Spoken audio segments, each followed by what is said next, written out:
ఒక్క ప్లగిన్‌తో మీరు మాస్టరింగ్ చేయాలనుకుంటున్నారా? అయితే ఈ వీడియో మీకోసమే. వేవ్స్‌లో ఉన్నటువంటి ఒక్క ప్లగిన్‌తో మీరు ఈజీగా మాస్టరింగ్ చేసుకోగలరు. ఇప్పుడు బిఫోర్ ఆ ప్లగిన్ యాడ్ చేయకముందు ఈ యొక్క సౌండ్ ఎలా ఉందో ఒకసారి గమనించండి.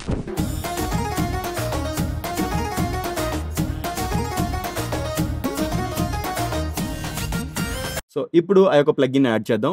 వేవ్స్‌లో ఉన్నటువంటి మెస్రాటీ జీఆర్‌పీ అనే ఒక ప్లగిన్‌ని మీరు స్టీరియో మాస్టర్‌లో యాడ్ చేసుకుంటే మీకు ఈ విధంగా ప్లగిన్ అనేది ఓపెన్ అవుతుంది. ఇప్పుడు జస్ట్ మీరు ఇక్కడ యాక్టివేట్ చేసుకోండి ఈ యొక్క ప్లగిన్‌ని. యాక్టివేట్ చేసుకొని మీరు మాస్టరింగ్ చేసినట్టయితే ఇక్కడ మాస్టర్ అనే ఒక ఆప్షన్ ఉంటుంది కిందని. ఇక్కడ దీన్ని సెలెక్ట్ చేయండి. మాస్టర్ సెలెక్ట్ చేసిన వెంటనే మీ యొక్క వాల్యూమ్ అనేది ఈ విధంగా మారుతుంది. ఒకసారి గమనించండి.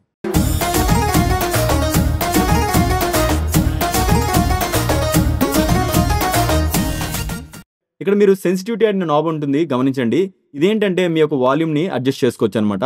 ఇక్కడ సెన్సిటివిటీ అనే నాబ్ గ్రీన్ కలర్ కాకుండా వేరే కలర్‌కి మారిపోతున్నట్టయితే మీ యొక్క వాల్యూమ్ అనేది రైజ్ అయిపోతున్నట్టు అర్థం అనమాట. సో, డిస్టార్ట్ అవ్వకుండా మీరు ఎంత వాల్యూమ్ పెంచుకున్నా పర్వాలేదు. మీకు గ్రీన్ కలర్‌లో ఉంటే సౌండ్ క్వాలిటీ అండ్ వాల్యూమ్ కూడా బాగా ఉన్నట్టు అర్థం. ఒకసారి మనం చెక్ చేద్దాం.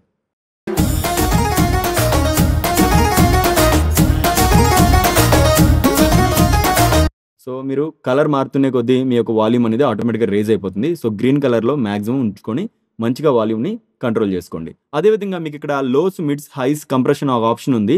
వీటి ద్వారా మీ యొక్క ట్రాక్‌లో ఉన్నటువంటి ఈక్యూని అయితే మీరు బ్యాలెన్స్ చేసుకోగలుగుతారు. అలాగే కంప్రెషన్ కూడా మీరు ఇక్కడ కంట్రోల్ చేసుకోవచ్చు. సో, ఇది మాస్టరింగే కాకుండా ఇండివిడ్యువల్ సౌండ్స్ కూడా మీరు యూజ్ చేసుకోవచ్చు. అదే విధంగా అంటే ఇక్కడ చూడండి డ్రమ్స్ గానీ, గిటార్స్ గానీ, స్ట్రింగ్స్ గానీ, కీస్ గానీ, బ్యాక్‌గ్రౌండ్ వోకల్స్‌కి ఇండివిడ్యువల్‌గా మీరు మీ యొక్క ట్రాక్స్‌లో అప్లై చేసుకోవచ్చు. ఇది మాస్టరింగ్ కూడా చాలా బాగా ఉపయోగపడుతుంది. ఎవరైతే బిగినర్ స్టార్ట్ అవుతున్నారో వాళ్ళకి ఈ యొక్క ప్లగిన్ అనేది చాలా మంచిది. సో, మీరు కూడా ట్రై చేయండి. వీడియో నచ్చినట్టయితే లైక్ చేయండి. మీ ఆడియో ఫ్రెండ్స్‌కి షేర్ చేయండి.